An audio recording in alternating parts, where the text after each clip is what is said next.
السلام علیکم ورحمۃ اللہ وبرکاتہ۔ الحمدللہ، ہمیں امید ہے کہ آپ حضرات بخیر و عافیت ہوں گے اور قرآن پاک پڑھنے کی مشق اور کوشش کر رہے ہوں گے۔ اللہ پاک آپ کی کوششوں کو قبول فرماوے اور مزید ترقی عطا فرماوے۔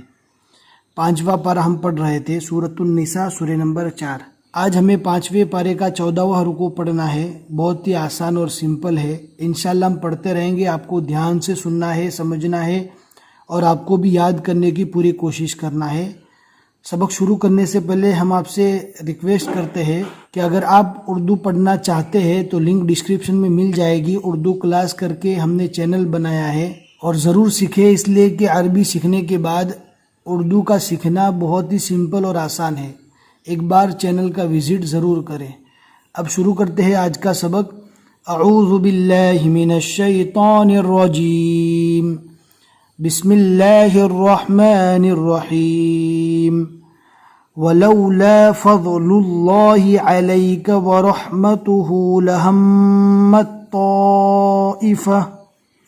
لہمت طائفۃ منہم ان یضلوک۔ جہاں پر میم کے اوپر تشدید آتی ہے تو گنہ کے ساتھ پڑھنا ہے۔ طائفۃ، یہاں پہ گنہ کرنا ہے۔ منہم ان یضلوک، وما یضلون، ضاد کو اچھے سے پور پڑھنا ہے۔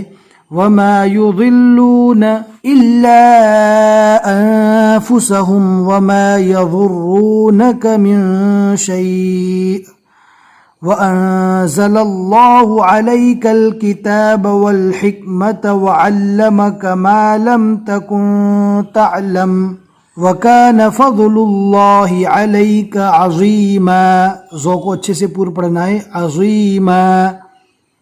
یہاں پر الثلاثۃ لکھا ہوا ہے۔ الحمدللہ یہاں تک پونا پارہ 5ویں پارے کا مکمل ہو چکا۔ اب آگے پاؤ پارہ اور باقی ہے، لیکن آج کا سبق ہمیں پورا رکوع تک پڑھنا ہے۔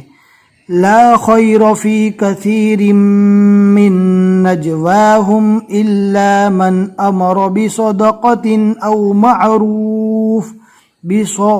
صاد کو پور پڑھنا ہے، بصدقۃ نہیں پڑھنا، بصدق۔ یہاں پر سین نہیں ہے اور یہاں پر کاف نہیں ہے، یہ قوف ہے اور یہ صاد ہے۔ بصدقۃ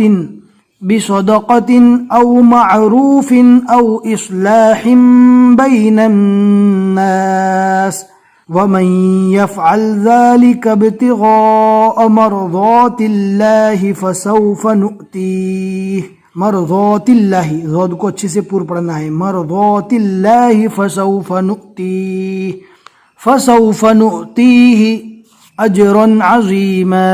ومن يشاقق الرسول من بعد ما تبين له الهدى، دونوں قوف ہے، اچھے سے پور پڑھنا ہے، اور دوسرے نمبر کی جو قوف ہے اس کو رو سے ملانا ہے۔ وَمَن يُشَاقِقِ الرَّسُولَ مِن بَعْدِ مَا تَبَيَّنَ لَهُ الْهُدَى وَيَتَّبِعْ غَيْرَ سَبِيلِ الْمُؤْمِنِينَ نُوَلِّهِ مَا تَوَلَّى وَنُصْلِهِ جَهَنَّمَ وَسَاءَتْ مَصِيرًا۔ تو زبر رکنے کی حالت میں الف مدہ بن جائے گا، مصیرا۔ صدق اللہ العظیم۔ الحمدللہ، ہمیں امید ہے کہ آج کا سبق آپ کو اچھے سے سمجھ میں آ گیا ہوگا۔ اس سبق کو اچھے سے یاد کر لیجئے، یاد ہو جاوے تبھی آگے بڑھے۔ آگے بڑھنے میں جلدی نہ کرے، اس لیے کہ اصل یاد کرنا ہے، سمجھ کر پڑھنا ہے، آگے جلدی بڑھنا اصل نہیں ہے۔ اگر آج کا سبق آپ کو سمجھ میں آ گیا ہے یا پسند آیا ہے تو اپنے دوستوں کے ساتھ ضرور شیئر کرے اور قرآن پاک کو پھیلانے میں مدد کرے۔ بس آج کے لیے اتنا ہی سبق۔ السلام علیکم ورحمۃ اللہ وبرکاتہ۔